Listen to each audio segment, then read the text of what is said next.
Ya, bayangin, 22 pertanyaan hanya dalam waktu kurang dari 1 jam. Komentar saya satu, kalau boleh, kita masyarakat Indonesia memberikan award kepada Barreskrim atas pemeriksaan yang luar biasa cepat ini. Ya, bayangin, 22 pertanyaan hanya dalam waktu kurang dari 1 jam. Masuk tuh 947, sudah saya hitung tadi, keluar 1042. Berarti 22 pertanyaan itu bisa diselesaikan, satu pertanyaan itu kira-kira hanya 2 menit. Pertanyaan apa yang bisa diselesaikan dalam 2 menit, Mbak Cynthia? Jadi dugaan Anda apa nih? Dalam sekian waktu yang Anda sebut sangat singkat menjawab 22 pertanyaan? Ya biarkan masyarakat yang menilai aja, tapi kalau semua proses seperti ini, saya kira bagus Barreskrim dan kepolisian. Jadi pemeriksaan itu cepat sekali gitu loh. Kan 22 pertanyaan dalam waktu 1 jam, come on gitu loh. Logika sehat kita, akal sehat kita agak sulit menerima itu. Tapi ya boleh lah. Oke. Iya, sebenarnya kami tahu dan mereka yang sedang berjuang ini juga tahu bahwa bagaimana melawan Pak Jokowi, sedangkan Pak Jokowi sudah memiliki kekuasaan, juga memiliki uang yang begitu banyak, juga bisa saja dapat pembelaan dari pihak kepolisian, juga hukum juga bisa permainkan untuk kepentingannya sendiri. Karena Pak Jokowi kami memiliki pengalaman untuk meloloskan anaknya, telah berupaya untuk menghancurkan hukum. Setelah itulah Gibran lolos dari pencalonan dan saat ini menjadi wakil presiden. Tapi harapan kami masyarakat, dan ada doa-doa untuk kalian yang sedang berjuang, salam juang, tetap Tuhan bersama kalian. Ini adalah harapan dan doa kami dapat kami sampaikan. Salam juang Pak Rismon, Pak Roy Suryo, Ibu Tifa, juga Pak Rizal. Salam hormat untuk semua. Saya berani membicarakan ini bahwa Jokowi itu adalah seorang pembohong. Berani. SMK mana buktimu? IKN mana? Kamu bilang tidak jadi. Tidak jadi. Itu apa? Bohong apa enggak? Bohong. Bukannya saya bilang ijazahnya palsu, ya bukan. Tapi tidak punya ijazah. Sudah pada ngeliat video ini belum? Kalau misalkan belum, ditonton dan didengerin dulu. Dengar baik-baik. Ketokohan seorang mantan presiden dimanapun biasanya fading away, turun. Nah, saya lihat data, Bang Ade. Ya, lembaga-lembaga survei kan berkala tuh, survei nasional. Salah satu pertanyaan standar dalam survei nasional itu biasanya, kalau pilpres diadakan sekarang, secara top of mind, siapa yang akan Anda pilih? Itu bukan untuk mengecek siapa yang bakal dipilih, tapi kita ingin ngecek ketokohan seseorang itu masih berpengaruh apa enggak. Pak SBY, ya, dalam survei waktu itu Bang Ade sama saya masih satu lembaga, di Oktober sama Desember 2015, setahun, bahkan lebih setahun dari turunnya Pak SBY, elektabilitas top of mind Pak SBY masih di kisaran 4-5%. 4-5%. Sedangkan Pak Jokowi? Pak Jokowi sekarang baru 4-5 bulan selesai, sudah 2% saja. Oke. Jadi, kalau kita hitung secara... Itu elektability kan? Elektabilitas. Bukan popularitas. Kalau popularitas masih 90% lebih pasti. Elektabilitas. Elektabilitas itu menunjukkan seberapa banyak orang yang masih betul-betul belum, tanda kutip, move on dari tokoh itu. Dan tetap akan terus menjadi die-hardnya. Artinya tingkat elektabilitas Pak Jokowi itu, kalau kita ukur, itu menurun 2 kali lebih cepat dibandingkan dengan tingkat elektabilitas Pak SBY.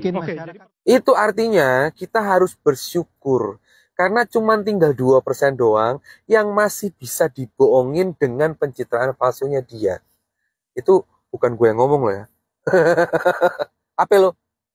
Assalamualaikum warahmatullahi wabarakatuh. Roy Suryo mempertanyakan hasil pemeriksaan Jokowi ya di Barreskrim Polri dengan 22 pertanyaan hanya 1 jam dan ini mengundang kecurigaan dari netizen. Kok bisa 22 pertanyaan hanya membutuh waktu 1 jam? Sehingga bisa disimpulkan ya, dalam satu pertanyaan hanya memakan waktu 2 menit. 22 pertanyaan hanya dalam waktu kurang dari 1 jam. Masuk tuh 947, sudah saya hitung tadi, keluar 1042. Berarti 22 pertanyaan tuh bisa diselesaikan, satu pertanyaan tuh kira-kira hanya 2 menit. Pertanyaan apa yang bisa diselesaikan dalam 2 menit, Mbak Cynthia? Jadi artinya kita kan pernah tahu klarifikasi di Barreskrim itu nama. Masa itu sudah disiapkan, kecuali kalau selaku ahli, biasanya kita dikirim dulu melalui file alamat itu. Jadi di situ kita tinggal tanda tangan, tinggal baca lagi. Kapan waktu ngeprintnya, ya? Kapan waktu kemudian mendengarkan nama bapak lengkapnya, baru. Menyayangkan ya kalau Mas Roy mengomentari sesuatu yang Mas Roy tidak berada di situ tadi. Jadi kan tentunya beliau tidak mengetahui sebenarnya tadi prosesnya seperti apa. Netizen juga menyoroti di mana teman-teman Jokowi memamerkan ijazah kuliahnya. Nah, sampai netizen mempertanyakan kenapa harus teman Jokowi, sedangkan penggugat meminta Jokowi untuk memperlihatkan ijazahnya. Tetapi ini kok aneh, malah teman-teman kuliahnya yang memperlihatkan ijazahnya. Seharusnya kan gampang aja, perlihatkan ijazah Jokowi, bukan ijazah Angkatan temennya. Jokowi semasa kuliah pamerkan ijazah asli, ya bagus. Tapi yang diminta masyarakat itu ijazah Jokowi, kok yang pamer temen-temennya. Kita minta Jokowi datang ke pengadilan pamerkan ijazahnya asli. Teman-temannya Jokowi mau pamer ijazah itu, mau dengan bangga mereka pamer ijazah asli. Kenapa Jokowi nggak mau? Kok malah buzzernya yang pamer? Pak Joko Widodo ya datang ke Baris Krim Polri untuk diperiksa atas laporan yang dilayangkan oleh tim TPUA yaitu Egy Sujana dengan laporan ijazah, dugaan ijazah palsu kan. Dan Pak Jokowi diberikan 22 pertanyaan dan hanya diperiksa dengan waktu 1 jam. Nah, di sini banyak dari kalangan masyarakat ya, sebagian masyarakat yang aneh dan janggal. Ya, kok secepat itu gitu? Hanya dengan waktu 1 jam bisa menjawab 22 pertanyaan dari penyidik. Nggak usah aneh ya, soalnya jawabannya kita pasti udah tahu. Apa jawabannya? Nggak tahu. Kok tanya saya?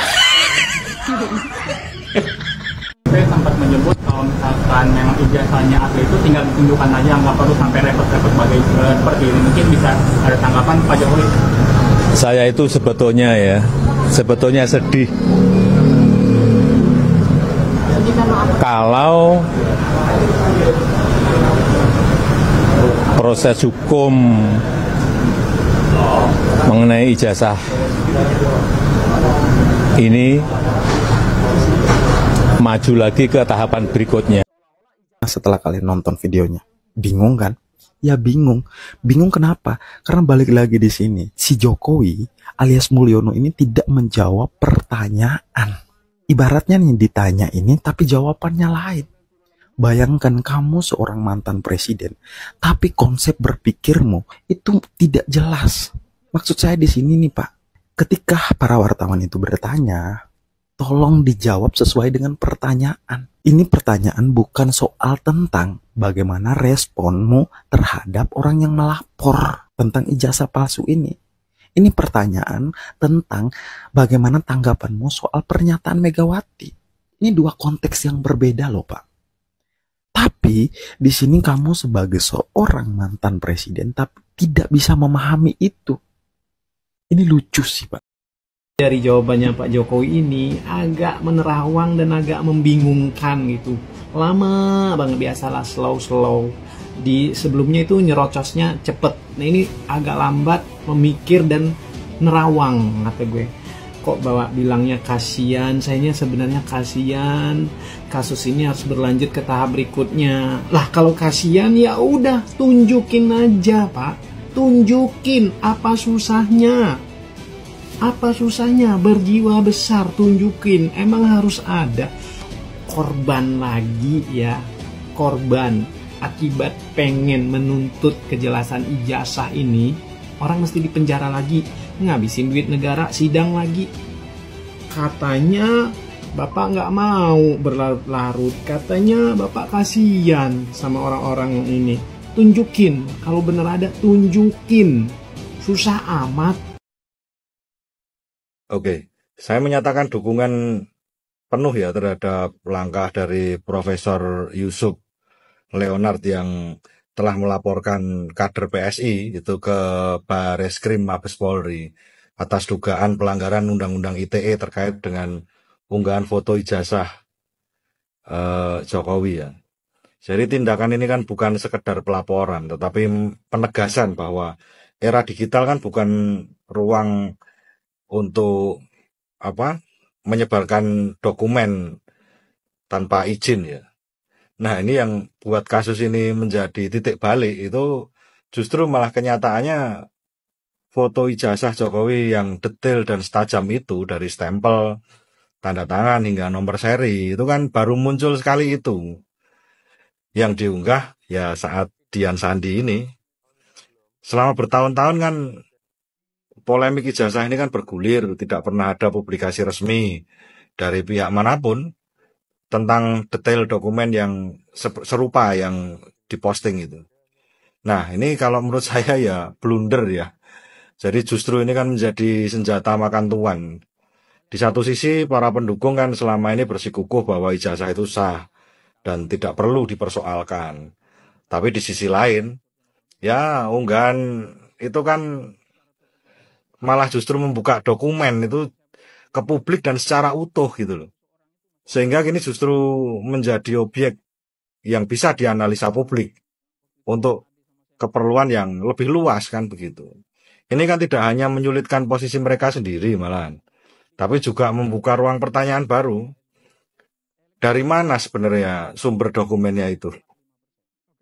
Betul nggak itu ijazah yang otentik itu sama dengan yang diposting itu? Terus siapa yang memberi akses? Jadi pertanyaannya kan itu. Dengan laporan ini kan Profesor Yusuf itu kan mengunci posisi hukum yang tepat. Ia bertindak bukan karena sentimen politik, tapi karena kesadaran akan pentingnya etika digital, legalitas data, dan perlindungan terhadap dokumen pribadi. Ya termasuk milik beliau sekalipun. Pada akhirnya kan punya ijazah. Nah, siapa yang mendalilkan, dia akan membuktikan. Dalil saya tidak punya ijazah, tunjukkan. Begini Pak, masyarakat juga bertahu, Pak Prabowo juga perlu bertahu nih Pak. Ini ngeri sekali nih Pak. Seram perbuatan ini, perbuatan yang bukan Jokowi. Dibela sama pembela-pembela penguasa-penguasa hukum yang masih bau kencur. Itu karena dia anaknya Pak Otto Hasibuan. Orang kan ada jenjang dulu, jenjang karir. Misalnya kayak si Hotman Paris, kayak si Hotman Sitompul, ada jenjangnya. Ini langsung tiba-tiba baru lulus, baru pengantin, udah langsung pengawal jadi Jokowi. Hebat banget. Langsung jadi pengacara mantan presiden. Mantan presiden. Akhirnya tahu nggak? Waduh. Akhirnya Pak, dia tuh pengacaranya kan si Yakub itu belepotan, melanggar pasal banyak. Apa dilanggar? Asal jadi dia nyebut inisial. Dia langsung waktu bangga banget sambil megang map. Ditanya si Jokowi gimana, langsung kompresi pers bahwa Pak Jokowi sudah melaporkan namanya RS, Preyes, sudah semuanya dibikin sama dia. Ternyata itu di laporan, di panggilan undangan klarifikasi. Tidak ada itu. Tunggu, kita klarifikasi sedikit nih sama Pak Roy nih. Kemarin Pak Roy sempat nanya ke penyelidiknya itu ya. Siapa terlapor? Sedang dia bilang nggak siapa? Nggak ada. Dan itu diulangi lagi oleh statement dari Kabid Humas Polda Metro yang mengatakan memang belum ada terlapor. Nah inilah Pak Otto dua anaknya, makanya Pak Otto jangan terlalu dipaksakan seperti orang yang dikarbit, jangan. Seakan-akan dia udah pengacara, wow. Tentang jasnya mahal ya. Jangan masalah jasnya mahal. Itu si Otto itu kan orang siantarnya itu. Dia membela si kebenaran itu arti bela kan dia bilang sama Jessica kepada Resmond. Ternyata Anda apa? Anda dirumuskan anak Anda untuk membuat satu karir anak saya hebat, langsung menjadi pengacara daripada Jokowi. Ya itu butuh aib, bagi saya. Berarti kata kuncinya Pak begini Pak, itu seperti main bola outside. Langsung ngomong LS tersangkanya ini. Outside itu betul-betul. Satu, Kadispen juga, maaf nih Pak Kadispen. Kabid Humas. Saya sebetulnya nggak membenci saudara-saudara semua, enggak. Saya sebagai wartawan, sosial kontrol, saya tetap kerja. Nggak bisa nggak lepas dari situ. Itu Bapak mengumpan pada saat wartawan menanyakan apa aja bukti-bukti yang diserahkan si pelapor, Bapak mengatakan flash disk, sama fotokopi. Seharusnya Bapak mengasih tahu bahwa ijazah asli. Sampai sekarang pengacaranya pun siapapun belum pernah mengatakan saya sudah melihat ijazah asli Jokowi. Ada yang menarik dari perkembangan penyelidikan laporan ijazah palsu Pak Jokowi terhadap 5 orang terlapor. Dari konferensi pers Polda Metro Jaya kemarin yang disampaikan ke publik, dan kali ini saya minta izin kepada detik.com menggunakan berita sebagai rujukan referensi dari monolog podcast ini. Pihak Polda Metro Jaya menyampaikan bahwa ketika Jokowi membuat laporan telah menerima barang bukti berupa satu flash disk berisi puluhan video konten dan juga menerima salinan fotokopi ijazah Pak Jokowi, salinan yang dilegalisir, dan juga foto cover sampul skripsi Pak Jokowi. Saya melihat perdebatan di tengah publik muncul ketika berita ini disampaikan. Saya mau berpesan kepada teman-teman, hati-hati terjebak. Hati-hati terjebak. Ini harus saya sampaikan. Mengapa demikian? Apa yang disampaikan Polda Metro Jaya tersebut adalah bukti, daftar barang bukti yang diserahkan oleh Jokowi kepada penyidik, kepada pihak SPKT di Polda Metro Jaya sebagai bukti laporannya, yang kemudian dari SPKT diserahkan ke tim penyidik, kemudian sebagai dasar dilakukannya penyelidikan. Jadi jangan berasumsi apalagi menuduh bahwa seolah-olah ijazah asli Pak Jokowi tidak ada, tetapi hanya punya fotokopi ijazah. Tidak. Itu adalah bukti yang diserahkan pada saat membuat laporan, supaya teman-teman netizen, sahabat semua tidak terjebak apalagi nanti malah menuduh ternyata Jokowi tidak punya ijazah asli, hanya punya fotokopi. Jangan. Jadi itu adalah barang bukti yang diserahkan pada saat membuat laporan. Nah, pertanyaannya sekarang, di mana keberadaan ijazah asli Pak Jokowi? Mengapa penyidik belum menyita ijazah asli Pak Jokowi tersebut? Karena ini penting. Pak Jokowi ini menuduh orang, melaporkan orang, memproses hukum orang dengan tuduhan telah memfitnahnya, menghinanya dengan tuduhan ijazah palsu. Maka dasarnya adalah objek utamanya adalah ijazah palsu. Maka Pak Jokowi ketika melaporkan orang harus mampu membuktikan bahwa dia punya ijazah asli. Keaslian ini bukan hanya soal sebuah lembar kertas berwarna yang terlihat seperti asli. Keaslian ini harus dibuktikan secara ilmiah oleh uji digital forensik dan bukti-bukti panjang. Sejarah Jokowi kuliah masuk, apakah benar selesai kuliah, apakah benar ini kertasnya tahun 1985, benar tidak ini dicetak 1985, benar tidak tinta ini, benar tidak tanda tangan ini. Itu adalah materi pokok dalam uji forensik yang harus dilakukan, dan harus dilakukan pembanding. Tidak cukup hanya dengan 7 ijazah pembanding. Semua satu angkatan Jokowi, satu kelas Jokowi dulu di kuliahan itu harus dibandingkan semua. Tidak bisa hanya dengan 7, 9, 10. Berapa puluh orang dulu mereka satu kelas angkatan 1980 yang masuk dan lulus 1985 itu harus dibandingkan semua ijazahnya. Dicocokkan tanda tangannya, dicek semua nama dosen-dosennya, dicek semua terkait dengan penggunaan font segala macam. Itu adalah bagian dari forensik yang harus dilakukan. Nah, itu semestinya dilakukan terlebih dahulu untuk membuktikan bahwa benar Jokowi punya ijazah asli dan ijazahnya benar-benar asli, sah, melalui proses yang benar, tidak menyimpang, maka baru pihak lain yang dituduh itu bisa diproses hukum. Nah, saya melihat bahwa penyelidikan ini telah dilakukan memanggil para saksi-saksi, sementara keabsahan ijazah asli Pak Jokowi masih pertanyaan sampai sekarang. Dan di mana aslinya sekarang? Kita mendengar beberapa waktu lalu juga bahwa keluarga Jokowi didampingi pengacaranya menyerahkan ke Barreskrim ijazah asli. Sementara penyidik ini ada di Polda Metro Jaya. Yang saya mau katakan di sini adalah, saya tidak dalam posisi menyatakan Jokowi tidak punya ijazah asli. Saya mempertanyakan prosedurnya. Mestinya ijazah aslinya selesaikan dulu forensiknya, terbukti benar asli sesuai prosedur yang ada segala macam, baru lakukan pemeriksaan terhadap terlapor dan saksi-saksi. Karena laporan Jokowi itu artinya kuat dan sah, didukung oleh fakta-fakta dan bukti-bukti hukum yang kuat bahwa memang dia memiliki ijazah yang asli, sah sesuai prosedur yang berlaku pada saat perkuliahan di UGM. Nah, kalau itu belum dilakukan, bagaimana akan menyimpulkan memeriksa orang lain menuduh ijazah palsu Pak Jokowi? Padahal keaslian atau kepalsuan ijazah ini belum ada kesimpulan sampai sekarang. Nah, ini yang menjadi pertanyaan saya. Tetapi saya kembali mengingatkan kepada teman-teman, sahabat semua, jangan sampai terjerembab dalam hal ini. Jangan sampai karena kemarin Polda Metro Jaya menyatakan menerima barang bukti salinan, betul itu diserahkan pada saat membuat laporan, karena membuat laporan itu aslinya tidak mungkin diserahkan, pasti akan dipegang dulu oleh pelapor, karena pihak SPKT juga pasti akan menyatakannya untuk disimpan dulu, nanti diserahkan kepada penyidik ketika diminta. Nah, yang mau saya tanyakan di sini, kenapa penyidik belum menyita?